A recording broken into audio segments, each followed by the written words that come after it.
Welcome back, everyone, to another deep dive. This time we're going to get into something I know a lot of you have been wanting to improve, which is your short game. Oh, yeah. So many golfers get so caught up in, hitting the ball far off the tee Right. that they kind of neglect this really, really crucial aspect of the game. Well, and it really is, such a huge part of shaving strokes off your score. Exactly. And I think sometimes people don't quite realize, Right.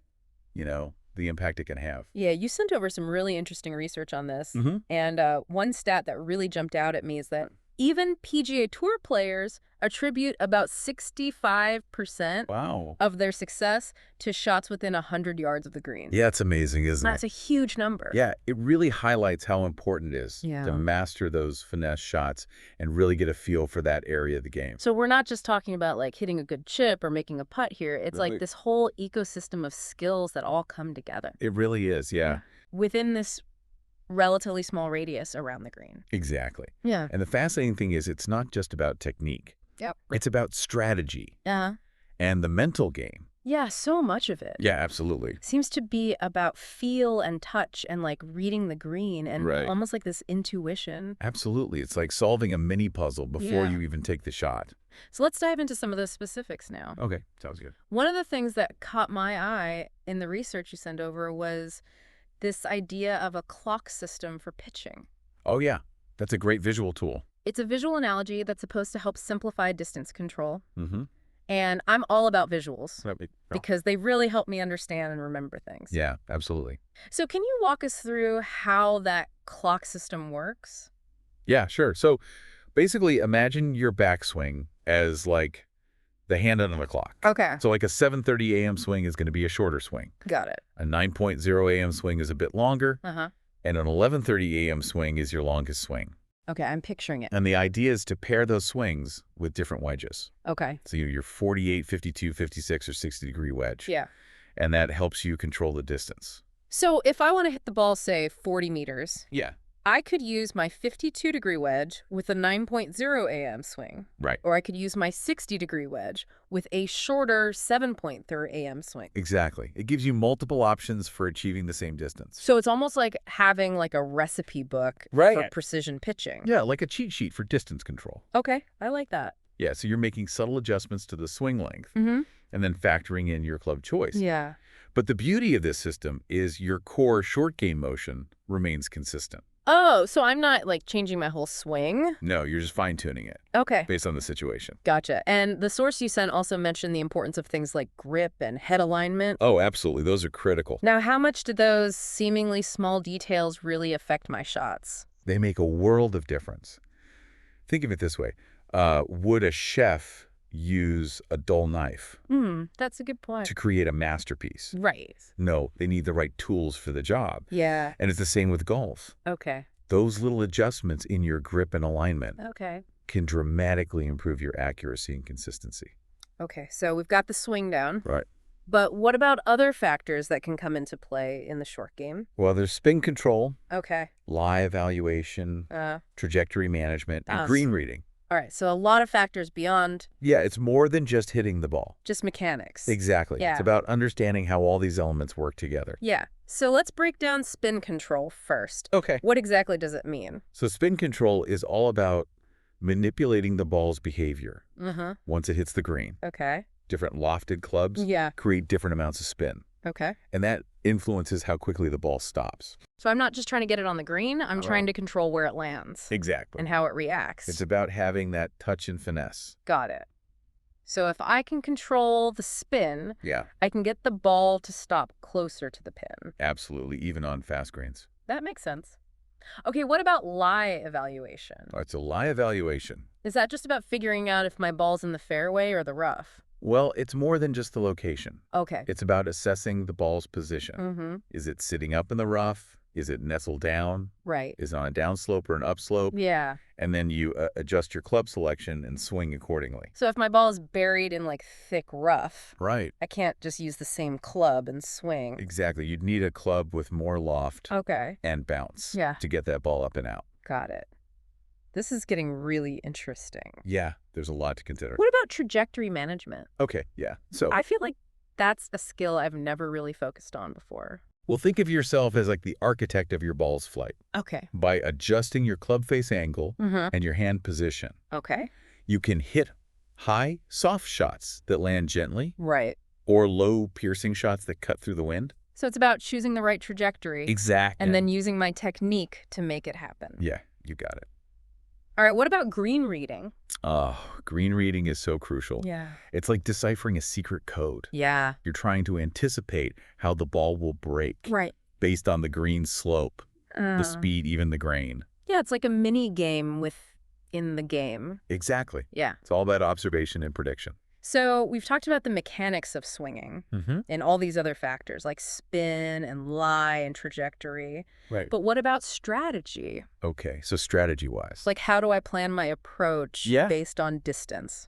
Well, distance control is obviously a huge part of the short game. Yeah. A good rule of thumb is for distances over 40 meters. You aim directly at the flag and let the ball fly the full distance. Got it. But for shots under 20 meters, Uh-huh. you want to let the ball fly about a quarter of the distance Okay. and roll the rest of the way. So for those shorter shots, No. I'm almost using the green as like an extra club. Right, exactly. You're letting the contours of the green work for you. That makes sense. And is that why it's important to avoid those in-between distances? Yeah, you want to either hit shots that fly the full distance You got it. or have a significant roll. Okay, so I'm curious about the difference between a pitch and roll shot. Okay, good question. They seem similar, but what are the key distinctions? So the main difference lies in the carry versus roll ratio Okay. and how you position your hands on the club. Got it. A pitch shot is all about getting the ball in the air Uh-huh. and stopping it quickly. Oh, okay. You're using a higher lofted club Right. and trying to get the ball to land softly. So like a pin tucked behind a bunker. Yeah, perfect example. A pitch would need to carry over the bunker Exactly. and then stop quickly on the green. Right. Whereas a pitch and roll Yeah. would land short and roll up and over the slope. Precisely. You're using the green to your advantage. Got it. So pitch is for stopping quickly. Uh-huh. Pitch and roll is about letting it trickle. Yeah, exactly. Okay. This is all starting to click. Good. I'm glad to hear that. We've covered so much about the technique Right. and the strategy. Yeah. But what about the mental side of the short game? Oh, the mental game is huge. Yeah. It's often overlooked, Yeah. but it can make or break your short game. How important is mental toughness in those pressure-packed situations? It's essential. You know, the short game isn't about power. It's about feel and touch. Right. It's about staying relaxed, Yeah. trusting your instincts, Yeah. and having the confidence to execute Right. without getting tight or tense. Yeah, that's a good point. I mean, I know for me, Yeah. when I'm standing over a tricky chip, my mind can start racing a little bit. Oh, yeah, absolutely. And that's when I tend to make mistakes. Right. You start overthinking it, and Yeah. then you tense up. Exactly. Right. So what are some techniques that can help me stay calm and focused? Well, one technique that's incredibly effective is visualization. Okay. Visualization. Yeah, I know it sounds simple, Right. but top players use it all the time. So are you talking about like picturing the shot Yeah, exactly. before I actually do it? Right, you create a mental movie in your head Okay. of the ball's trajectory, how it lands, Right. and how it rolls. And by doing that, I'm priming my body Exactly. to the actual shot. It's like a dress rehearsal for your swing. Okay, I've heard of athletes using visualization in Yeah. other sports, Right. but I never really thought about applying it to golf. Well, it can be just as effective in golf. Are there any specific tips for making visualization more effective? Yeah, one tip is to engage all your senses. Okay. Don't just see the shot, but feel the club in your hands. Right. Hear the sound of the ball striking the club face. Okay. And imagine the feeling of satisfaction Yeah. as the ball drops into the cup. So make it as vivid as possible. Exactly. The more vivid the visualization, Yeah, the more powerful it becomes. that's a great tip. And we talked a little bit about wedge fitting before Uh-huh. and how it's often seen as kind of like an unnecessary expense. Yeah, I think a lot of people think that. But the research you sent over Right. makes a strong case for getting fitted for wedges. Oh, absolutely. It can make a huge difference. Can you share an example of how a proper fitting Yeah. really made a difference for someone? Yeah, so I remember working with this golfer Mm-hmm. who was really struggling with his short game. Okay. And he was using these hand-me-down wedges Oh, no. that weren't suited to his swing at all. Okay. So we got him fitted Yeah. for wedges with the right loft, lie and bounce for his game. Uh-huh. and it was like night and day. Wow. His consistency improved dramatically. So it's not just about having the latest and greatest clubs. Right. It's about having clubs that work in harmony Exactly. with your unique swing. It's all about personalization. Okay, so let's dive a little deeper into that actual fitting process. Right. What are some of the key elements a golfer should Yeah. expect Sure. when they go in for a wedge fitting? Or the first thing you'll discuss is loft, Okay, loft. which refers to the angle of the club face. Got it. And that determines the trajectory and distance of your shots. So a higher lofted wedge, Yeah. like a 60 degree, Uh-huh. is going to produce a higher, shorter shot, Exactly. and a lower lofted wedge, Right. like a 48 degree, Yeah. is going to launch lower and travel further. You got it. And the fitter's going to help me figure out which loft is right for me. Exactly. Based on your swing speed Okay. and the gaps in your current set. Got it. And they'll also look at lie angle. Oh, absolutely. Lie angle's crucial. Now, for those who don't know, lie angle is that angle between the shaft and the sole of the club when it's resting flat on the ground. Exactly. Why is that important? Well, lie angle's crucial for making solid contact. Okay. If the lie angle's too upright, Uh-huh. you might hit the ball thin or to the left. Okay. And if it's too flat, you might hit it fat or to the right. So having the right lie angle can really help me hit the ball more consistently. Absolutely. It makes a big difference. Okay. And then there's bounce. Right. Bounce is another key factor. We talked about bounce earlier, Yeah. but just to recap for people, Sure. it's that angle between the leading edge of the club face Yep. and the lowest point of the sole. Exactly. And it affects how the club interacts with the ground. Right. Different bounce angles are suited for different course conditions Yeah. and swing types. So like low bounce wedges Right. are better for firm fairways or tight lies. Exactly. And high bounce wedges are better for soft sand or deep rough. You got it. Okay, so the fitter's going to analyze my swing Right. and ask me about the types of courses I play to figure out the right bounce for each wedge. Exactly. Yeah. It's all about finding the right fit for you. So it's like a personalized blueprint Yeah, I like that analogy. for building the perfect set of wedges. That's a great way to put it. And along with loft lie and bounce, Mm-hmm. a wedge fitting will also consider shaft length and flex. Oh, yeah, those are important too. Just like with any other club, Right. those elements can impact my swing mechanics and ball striking. Absolutely. They all play a role. I'm starting to realize how much detail goes into a proper wedge fitting. Yeah. It's more than just picking out a club. Yeah, it's like a science. It really is. So we've covered a lot of the technical aspects, Yeah. but let's circle back to the mental game for a minute. Okay, sure.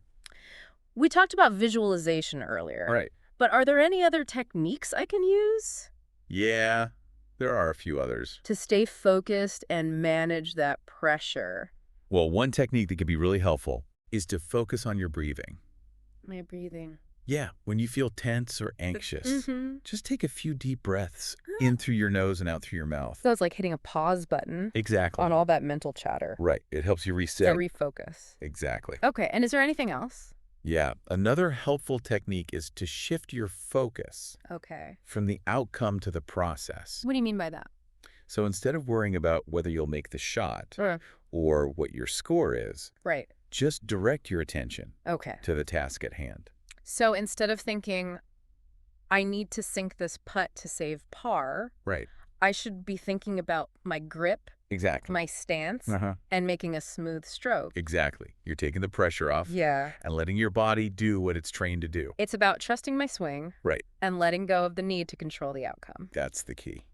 Now, we all know that golf is a game of mistakes. Oh, yeah, for sure. Even the pros hit bad shots. Absolutely. Everyone makes mistakes. So how can I learn to bounce back from those inevitable flubs Yeah, that's a great question. and keep my head in the game? Well, one of the best things you can do is to reframe those mistakes Okay. as learning opportunities. So instead of beating myself up over a bad shot, Right. I should try to analyze what went wrong. Exactly. Figure out how to avoid making the same mistake next time. That's the idea. Okay. And I guess that also applies to celebrating successes, Oh, absolutely. no matter how small. Right. You have to acknowledge those achievements. Yeah. And savor the feeling. So it's about building positive reinforcement, Exactly. focusing on what I'm doing well rather than dwelling on the mistakes. That's right. It's all about finding that balance Yeah. between analyzing your mistakes so you can learn from them Yeah, and celebrating your successes to build confidence. that makes a lot of sense. Good. I'm glad we could cover all that. Yeah, this has been a really insightful conversation.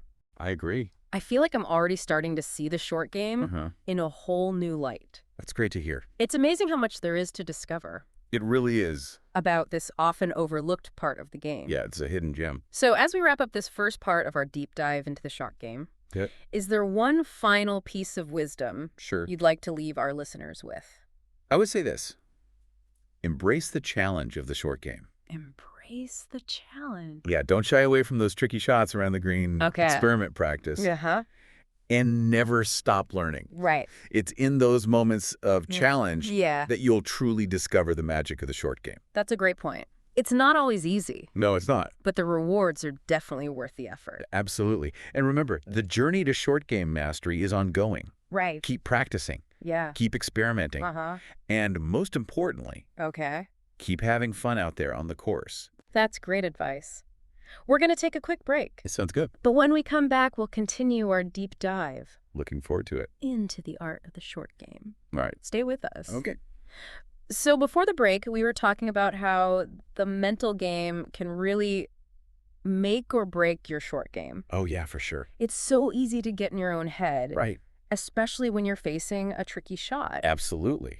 And we talked about visualization as a technique to stay calm and focused. Uh-huh. But are there any other techniques that can help with that? Yeah, there are a few others. Okay, like what? Well, one technique that can be really helpful Okay. is to focus on your breathing. I'm breathing. Yeah, when you feel tense or anxious, Uh-huh.